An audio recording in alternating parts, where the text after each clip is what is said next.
Good morning, everybody. My name's Luke Delaney. I'm European Policy Manager for Facebook. My day-to-day job is actually speaking to regulators, to politicians, to talk about concerns that they have with Facebook.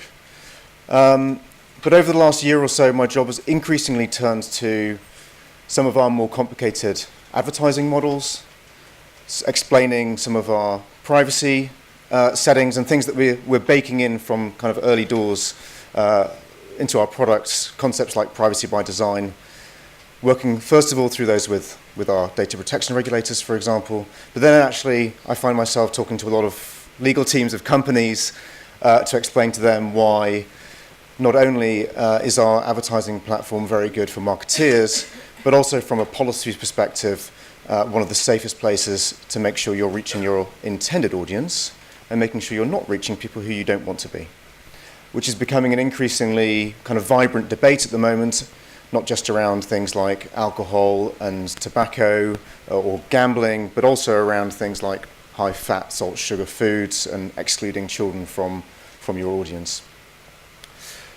So I'm going to talk a little bit this morning around kind of the evolution of social and communications, and talk a little bit then about just kind of how effective our advertising can be, and then we'll have some questions. I will be around until kind of lunchtime, but then unfortunately I have to leave for travel, so you can grab me for questions then, but I'll try and I'll leave some time for questions now as well.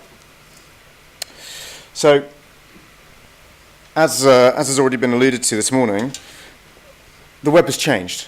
The way that people interacted on the internet was essentially in a kind of quasi-anonymous way. They may have had usernames, but they were, Joe Blogs 123, and you didn't necessarily know who you were speaking to in a chat room. And this is a famous cartoon from The New Yorker from 1993, I believe. On the internet, no one knows you're a dog. And this is kind of became a bit of an early meme, I guess. People who weren't very tech savvy, I mean, there were chat rooms and stuff for the real internet geeks, but most people just used the web as a source of information. It was a go-to place to receive some information that they then went and used. There was really very little interaction. And then we started to see the birth of Web 2.0 in the kind of early noughties. We're not talking about MySpace or Facebook yet, but we're talking about Amazon and eBay, where people started to leave comments and ratings and rate a film, 7 out of 10 on IMDb or its precursors, or rate a book and leave a comment. Now that's really interesting to know that 100,000 people think that this book is a 7 out of 10, but what's really interesting for me is to know what John thinks or what Fred thinks and what my friends recommend to me. And that's the way that people have started to change their behavior to represent themselves on Facebook, online, and using those identities together. So now, people know who they are. They're sharing. It's from the Tweed Run. If you don't know what it is, look it up later. That's actually why I'm growing my beard, so that I can have another big kind of mustache for the Tweed Run in April.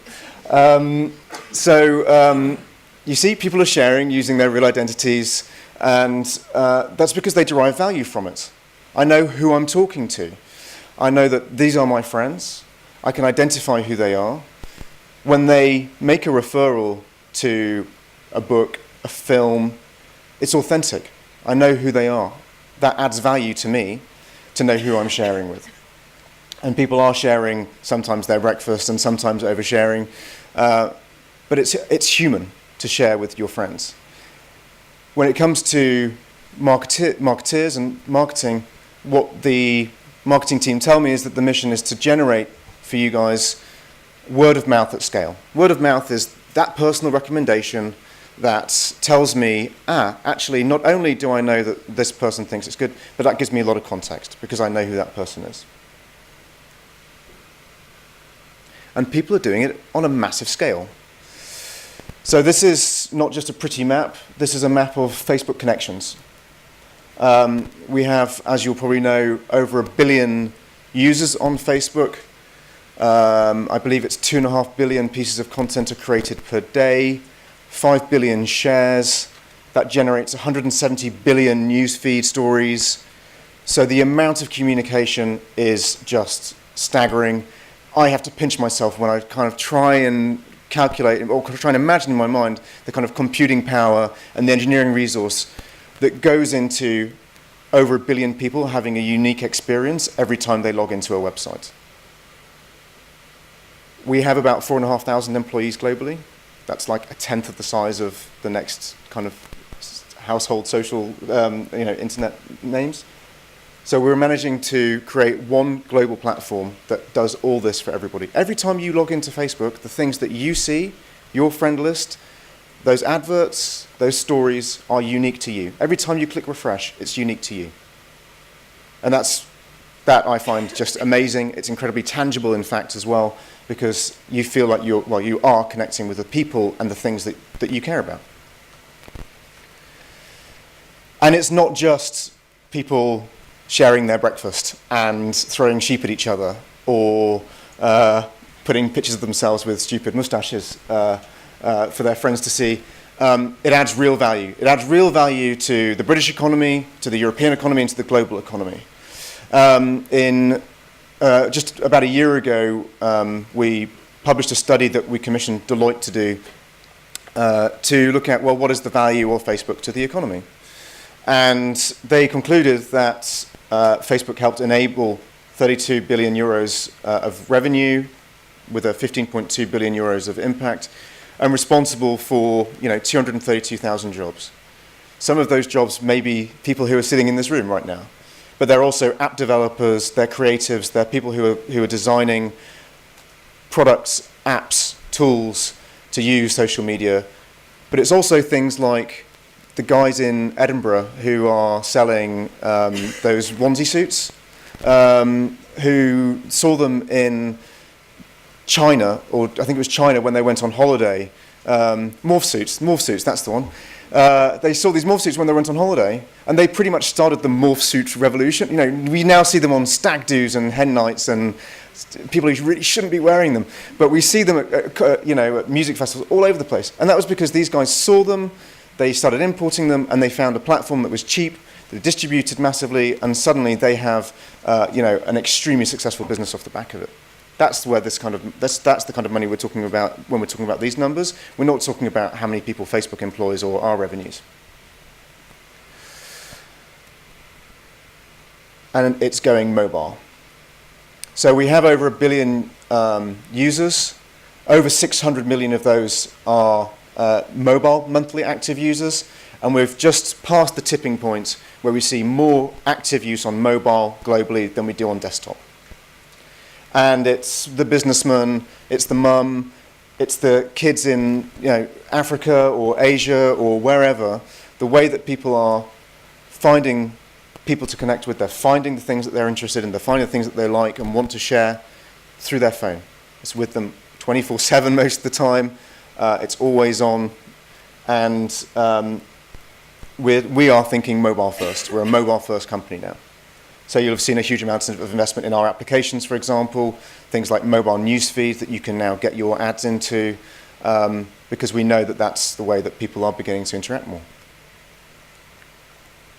It's changed the way that stars are made. I'm trying to remember the numbers in front of me, but I haven't got them in front of me. But this video has been viewed 1.2 billion times on YouTube.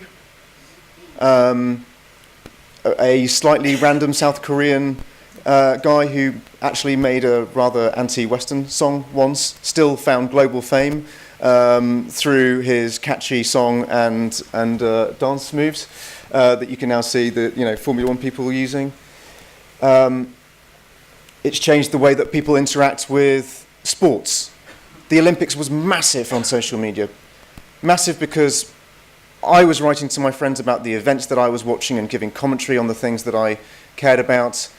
The athletes themselves became broadcasters and publishers of content you can see Tom and his colleagues taking pictures from the high dive board, and their families were writing about how much time and commitment that they'd spent, giving up parts of their lives to be able to do this for their countries, essentially. It's changed the way that politics works. This picture was shared, this is the most shared photo on Facebook The numbers on here are old. Last count, I believe it was 500,000 likes. It was more than that, 500,000 shares. But the numbers are just astounding. The kind of how one picture, just this one image, resonated with millions of people, and has changed the ways that politicians can engage with their citizens as well, or with their constituents, with their audience.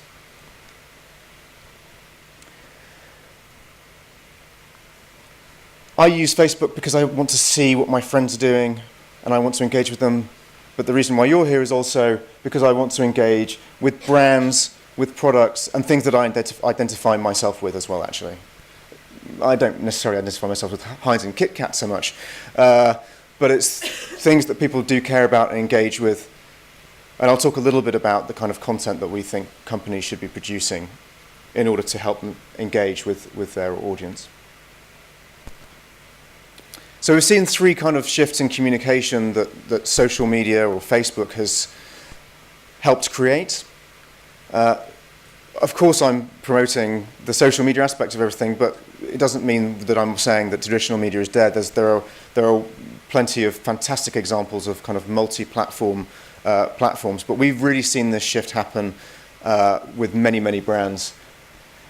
We've moved from a kind of disruptive, broadcast your message, this is my brand, you are sitting watching an advert, you know, go out and buy, or this is my billboard, look at my product, to a connection. People want to connect and engage with things that they care about. If you have a brand that people care about and want to connect with, communicate with them. Have a two-way discussion. It's not a broadcast push shout.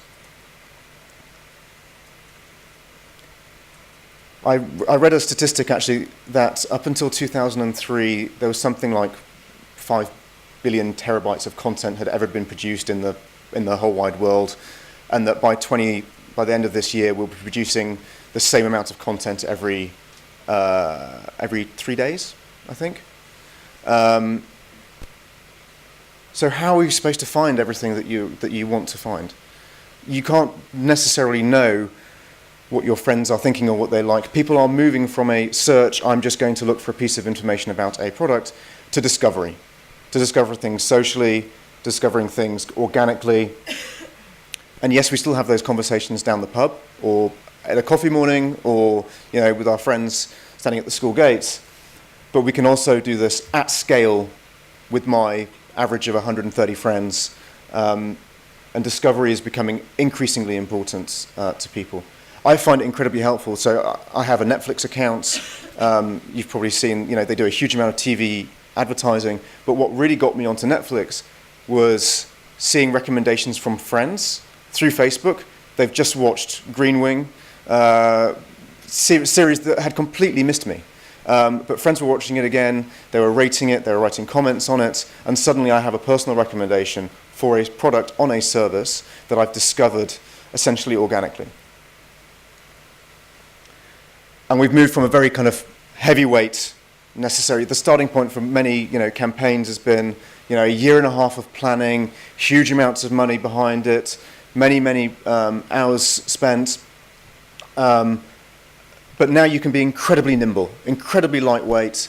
You have your audience, you have your people, your fans on your Facebook page. But something changes, you decide to change tack, your strategy isn't working, you can just change the things that you're posting, change the audience that you're targeting, and one short message can have more resonance than a whole campaign. So I've talked about this kind of shifts as if it's something new, but actually we're just getting back to what people like to do. They like to share. They like to tell their friends what they like. They like to connect. They like to read. There's one thing that I think is missing from this slide is to listen, actually. I do like to listen to what my friends have to say and recommend. So it's a lot of old, normal human behavior just being facilitated through a new platform. I mentioned Netflix is another example about Facebook helping making business personal, but it's not just the kind of Netflix of the world. You saw actually the example earlier from Heinz. They did a great campaign where, especially during cold and flu season, your friend was sick, send them a personalized tin of soup, right? It's funny, it's thoughtful, and it's cheap, but it's kind of nice as well. It's kind of, actually people end up just keeping the soup rather than eating it because it's personalized.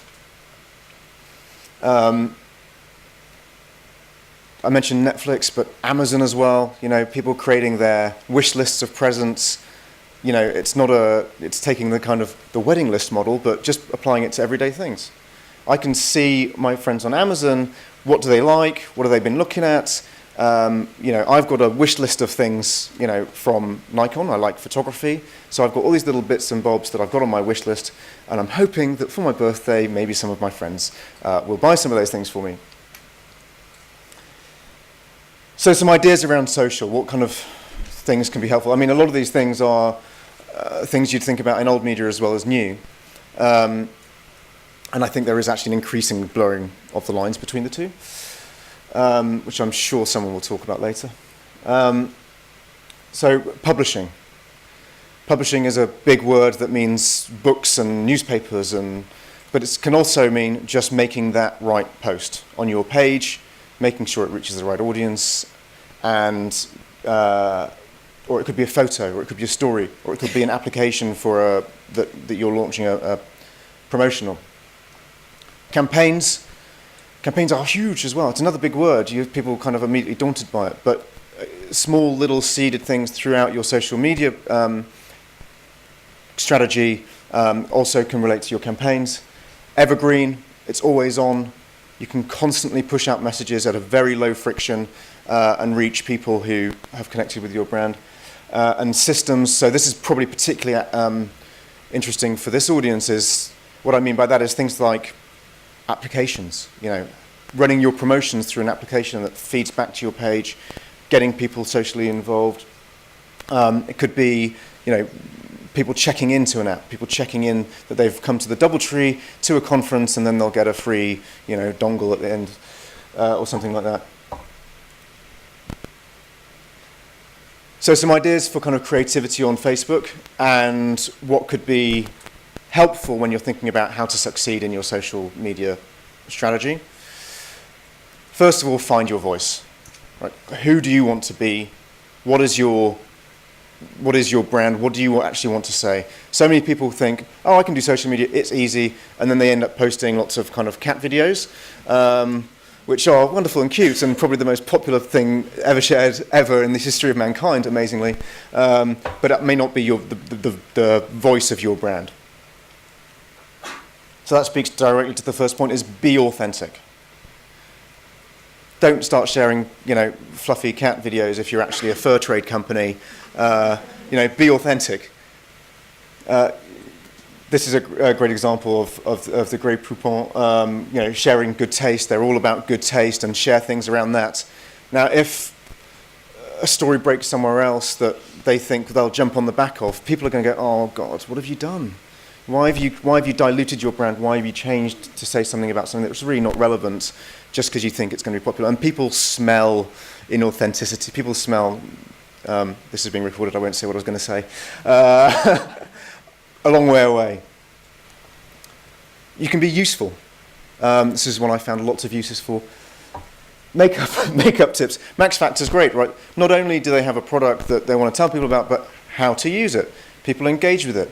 One of the biggest stars on YouTube was a girl called Lauren who started doing makeup tips and became an absolute star online with millions of viewers, and she ended up having deals with all the big makeup companies. She was just a normal Newcastle lass who was doing makeup tips. But she was useful and interesting, and so brands took her on board to help promote their goods. Be entertaining. I love that slide. Be entertaining. Be entertaining, but also be relevant to your brand. So this is an example from Toblerone. They've snuck in a little kind of one of the pyramids of Toblerone into the pyramids, the Great Pyramids in Egypt. And that's, that makes me laugh. It smiles, makes me smile. But again, it's still relevant to the brand. Be relevant. PIMS do a great job of promoting their different seasonal brands. You may not realize, but Pimm's number 7 is only one version of Pimm's, and that's the kind of typical one that we know. But they've had a fantastic resurgence in the last few years, and they've brought back some of the older brands that we didn't actually know about, we'd forgotten about. So they have the winter Pimm's and the summer Pimm's. They're timely to what people are actually engaging with.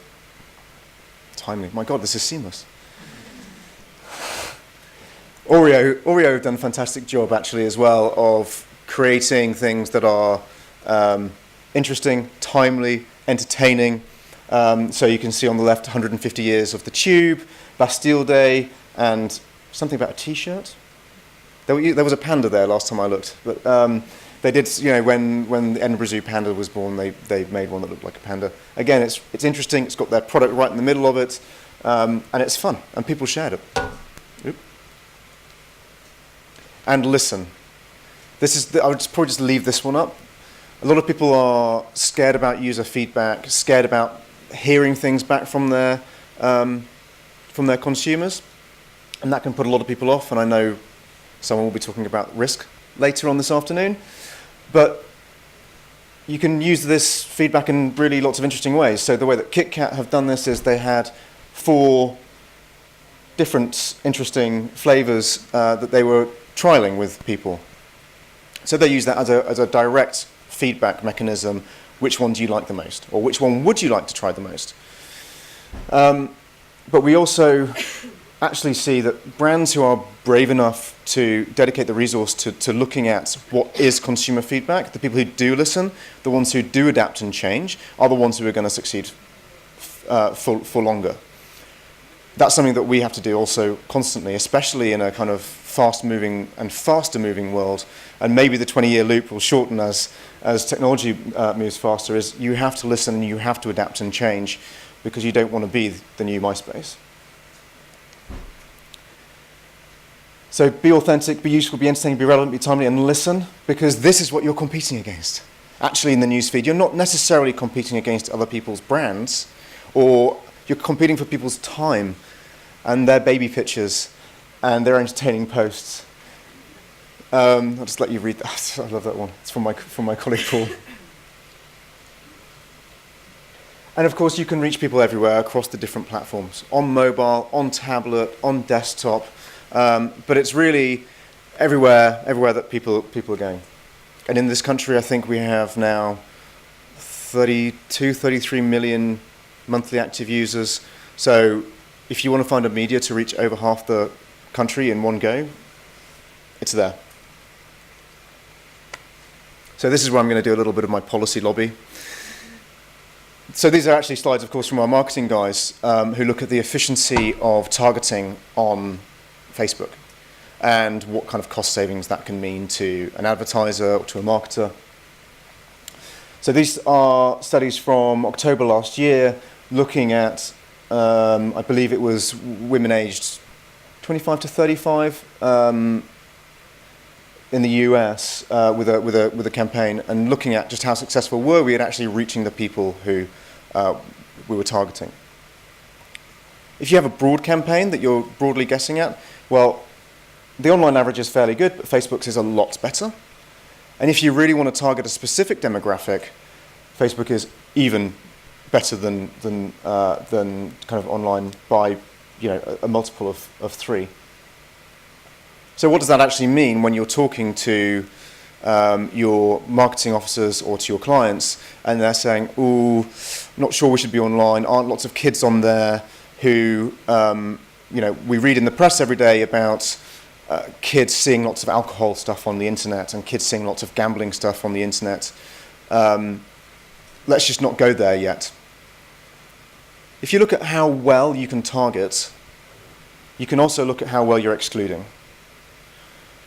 So I talk a lot to gambling and alcohol companies who want to use the platform, but you get a kind of an intuitive, or what seems to be an intuitive kind of tabloid reaction, which is internet equals young people equals bad.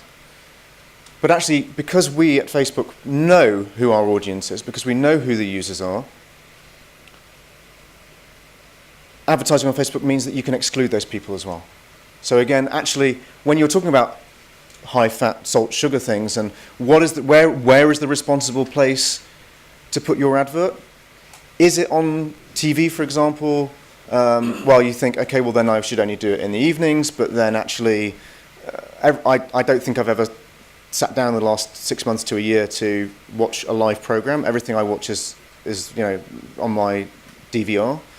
And I think most young people are watching things on demand that they've recorded on TV or whatever. So they're going to see the adverts whatever time of day they're being produced. But we can make sure that no matter what time of day, they don't see those things. So really, it may feel counterintuitive, but the numbers speak for themselves. I know that some people lie about their age to get onto the platform.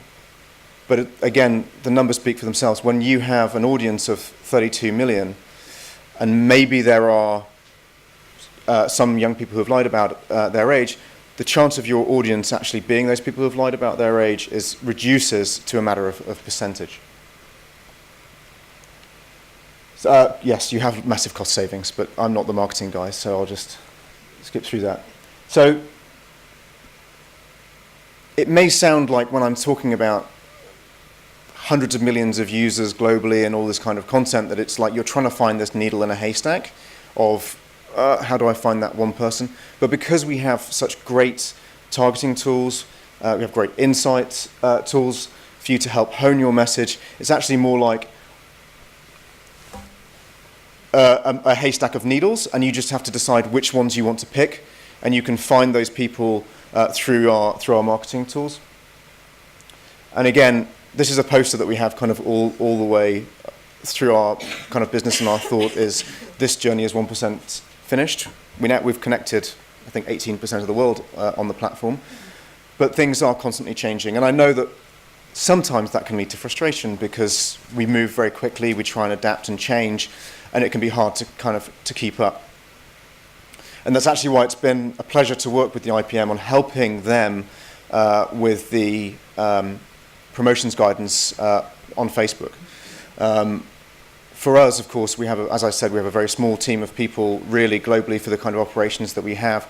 Having an organization like the IPM who can help get out the message and know how to run promotions correctly on the platform is hugely thankful. So thanks to Ruth actually also for working with my colleagues on getting that right. So I think I'm actually going to conclude there.